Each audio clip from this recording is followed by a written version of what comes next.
Most arguments in relationships, be it a platonic relationship or an intimate relationship, I feel stem from need versus want. Next time you're fighting with your wife, tonight for Valentine's Day, because you got her nothing. Absolutely. So, and you go home and she has a box of chocolates and roses for you. But next putting this time, together in my head. Putting the dialogue together. Get yourself out of it. Think it through. Ready. But the next time you are engaged in an argument, midway through that conflict, it doesn't have to be a drop-down knockout argument. It could just be a simple thing. Where to go to dinner. Whatever. I want you to stop during that argument and ask yourself, is this a need versus want argument? Now, in my experience, about 50% of the time, the answer is yes. Most arguments and conflicts, and I shouldn't say most, I should say 50% in my mind, from my experience, are need versus want. If you realize that the conflict or argument you're in is need versus want, I always tell people, let the other person know that you're going to stop the argument. Literally, in your mind, you say, stop, stop, stop. I just realized this entire argument is need versus want. Let the other person process it and think it through. And a lot of times you'll see those like, you're right, I want it, but we don't need it. And it sometimes dissolves the conflict. But the problem is we get so focused on pushing our agenda over here, and they get so focused on pushing their agenda over here, that you're fighting over something that's need versus want, which truly could be summed up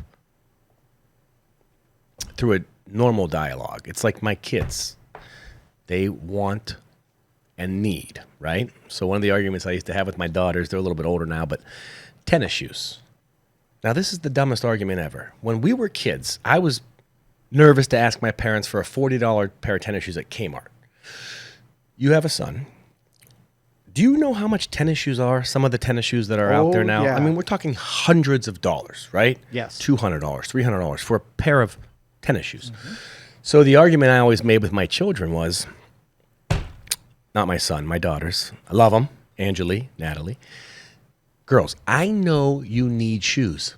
I got you. Your father will not let you walk this earth soulless. You need shoes. You need shoes, right? However, you want $300 shoes. Well, Daddy wants a Ferrari. But I know you punk asses need to eat. So your need to eat trumps my want of a Ferrari. And I used to make that argument a lot. Mm-hmm. It's need versus want. You need them.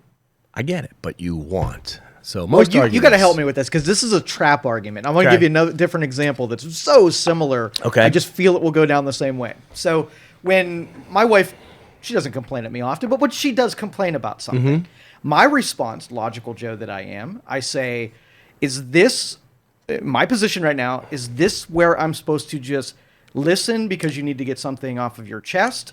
Or you actually want me to solve the problem. Okay. And when someone is in that mode where you're having that argument, they don't want to make a decision based on logical decision making, right?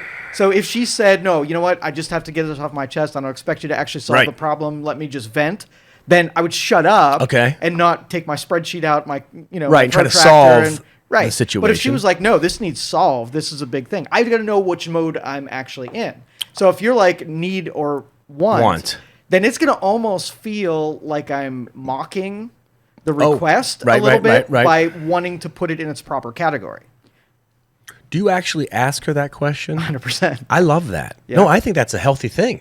Because let's be honest, whether you're in a relationship that's intimate or platonic, sometimes when someone is venting or saying things, in my mind, my first thought is, I'm going to help fix this problem for the person because I want to help. But there are times I realize where they don't need me to fix, or they don't even want me to fix. They just want to bounce shit off of me. Yep. They just want to vent. And a lot of times I've learned over time is just to listen, like you said. But the fact that you ask the question, hey, is this something you really want me to help you with, or is this something you want to just get off your chest? And she'll tell you. Oh, heck yeah. Boy, that makes life a little bit easier, because then you don't have to guess. Do I have to solve this and give her my advice? Because sometimes the advice you give might be solid, but they're so pissed off they don't even want to hear it. Yeah.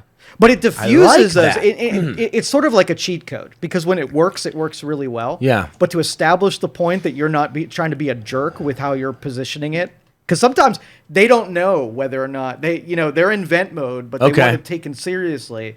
But they want the magic wand to solve it, right? Mm-hmm, mm-hmm. And so by you putting it on a rail and saying, how are we going to deal with this? almost brings the emotion level down to like a volume 1. I kind of like that. Yeah. But you rob them from some of the energy that would be expressed because now you gave it rails. Okay. It's like a So that's why I say it's a double-edged trap. sword. It is. It Okay. is a little bit of a trap Yeah. thing. So on paper, yes, 100% we can Sounds agree that great. it works, but it takes some freaking finesse, some practice. Yeah. You could always put your earbud in and say, I'm sorry, I couldn't hear you.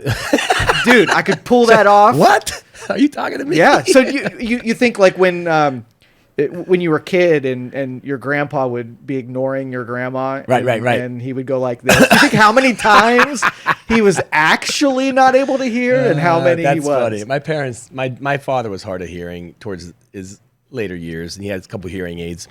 And there was a sign at my parents' house that said, I'm not hard of hearing, I'm just ignoring you. Yes, exactly. Kind of true.